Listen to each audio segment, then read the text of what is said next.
Hello' ল'ৰা ছোৱালীসকল, মোৰ ইউটিউব চেনেল দেখাবলৈ তোমালোকক পুনৰবাৰ স্বাগতম জনাইছোঁ। তোমালোকক মই আজি এটা ধাৰণা দিব গৈ আছোঁ, সেইটো হৈছে ক্লাছ 10ত প্ৰয়োজন হোৱা ত্ৰিভুজ চেপ্টাৰৰ সদৃশতাৰ ওপৰত। এতিয়া সদৃশতা জানিবৰ কাৰণে আমি কি কৰিব লাগিব? সৰ্বসম আৰু সদৃশতাৰ মাজৰ ডিফাৰেঞ্চটো আমি ভালদৰে জানিব লাগিব। এতিয়া এই সৰ্বসম আৰু সদৃশ এই দুটানো কি বস্তু?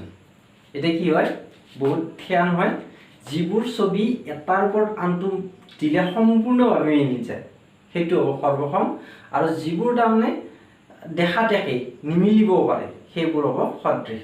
মনত ৰাখিবা, প্ৰতিটো সৰ্বসম বা প্ৰতিযোৰা সৰ্বসম চিত্ৰই বা বস্তুৱেই হ'ব সদৃশ, আৰু কিন্তু প্ৰতিটো সদৃশ বস্তু সৰ্বসম নহ'বও পাৰে।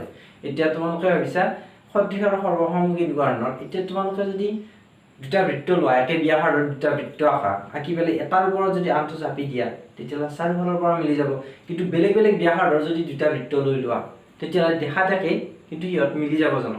এই যে বেলেগ বেলেগ ব্যাসাৰ্ধৰ দুটা বৃত্ত হ'ল, সেই দুটা হৈছে সদৃশ ছবি, আৰু একে মানে ব্যাসাৰ্ধৰ দুটা যি বৃত্ত থাকিল সেইটো সৰ্বসম, আৰু একেলগে যিটো মিলি গ'ল একে ব্যাসাৰ্ধৰ যি দুটা বৃত্ত ক'লো সেইকেইটা সৰ্বসম হোৱাৰ উপৰিও সদৃশো হয়।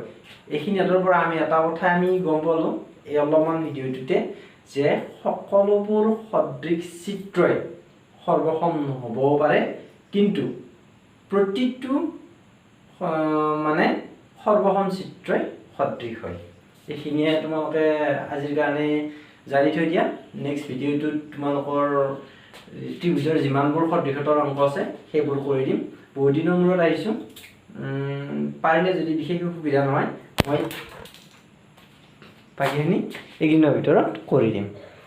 মই এটা মোবাইল গ'লে ছিঙি পেলাই, বাৰু ছিঙা নাই। এতিয়া আজিলৈকে ইমানতে ৰাখিছোঁ।